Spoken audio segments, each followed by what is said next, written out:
Every year, millions of tourists, both nationally and internationally, flock to Canada's national and provincial parks. In 2002, Ontario alone saw over 10 million outdoor adventurists. Just over 1/10 of that was contributed by Algonquin Provincial Park. Algonquin is located a mere 276 kilometers west of Ottawa, Canada's capital city, and was established in 1893. There are many activities for outdoor adventurists to do here, from portaging to camping, hiking through some of Ontario's deciduous and coniferous forests, whitewater canoeing through the Petawawa River, even cross-country skiing. That's not all there is to see or do in Algonquin Park. Let's take a closer look.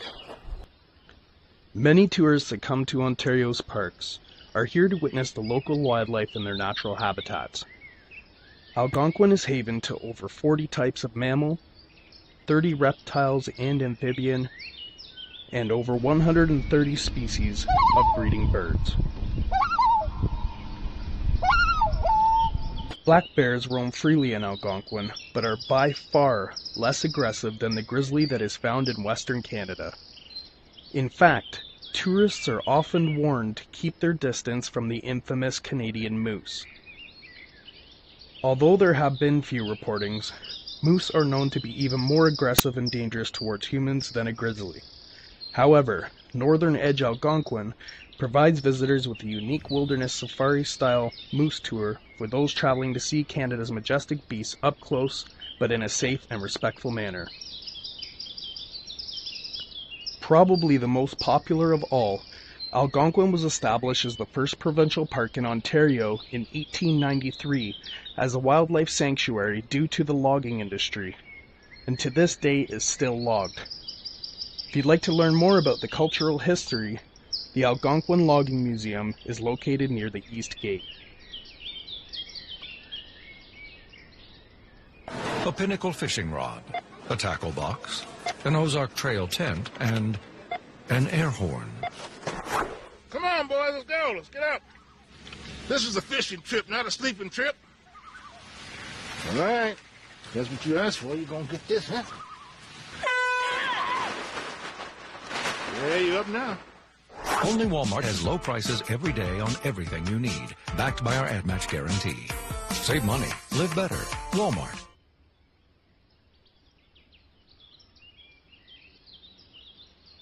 Bon Echo Provincial Park is located just southeast of Algonquin between Belleville and Renfrew on Mazenod Lake.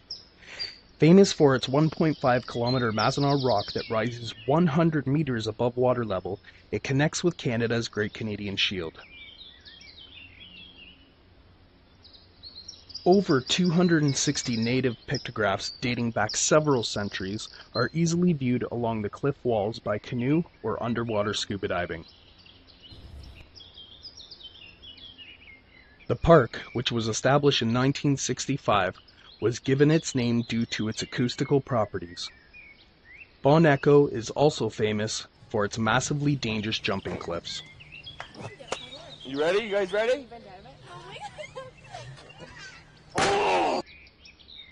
Looks fun, right? Absolutely, but cliff jumping can come at a cost all of its own. Even though campers are warned every year about the dangers of cliff jumping, on June 26, 2010, a 26-year-old man named Chris Curry came to Bon Echo to do some cliff jumping, but hit quite a few rock ledges on his way down, and it took divers over 2 days before discovering his body 90 meters below water level.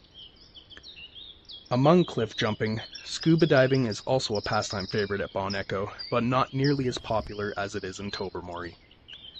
Fathom 5 National Marine Park is located on the northern tip of the Bruce Peninsula in Georgian Bay. Every year, Fathom 5 sees thousands of tourists seeking a once-in-a-lifetime experience in Canada's first underwater marine park, which was deemed a National Historical Site in 1987 in order to protect its on- and off-shore landscape, escarpment topography, and 21 underwater shipwrecks. Fathom 5 is also home to Flower Pot Island. The name came from two rock pillar formations that are shaped like flower pots on its eastern shore. A third pillar once stood here but collapsed in 1903, but the island itself is still a popular tourist destination with hiking trails, camping facilities, and is accessible by cruises and inflatable boats from Tobermory on the Bruce Peninsula. Also located near Tobermory is the Bruce Peninsula National Park, which is found on the mainland. The national park is the very end of the Niagara Escarpment, stretching 725 kilometers south to Queenston on the Niagara River. The Bruce Peninsula is host to over 885 kilometers of main hiking trail.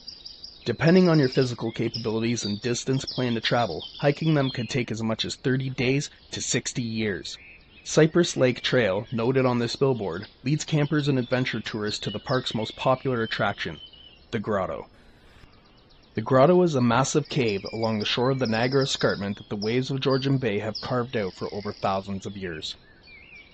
In 1990, UNESCO, the United Nations Educational, Scientific and Cultural Organization, named the Bruce Peninsula Niagara Escarpment a World Biosphere Reserve and is an internationally recognized ecosystem.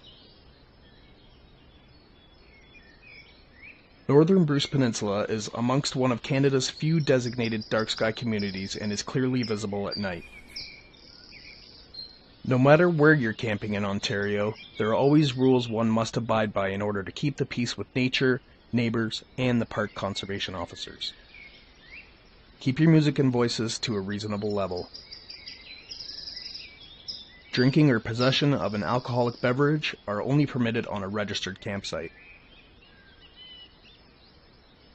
Fireworks and firearms are absolutely prohibited in any park. Have respect for one of the few natural places left on Earth by depositing all your garbage and litter in the respectful containers provided. And last, but not least,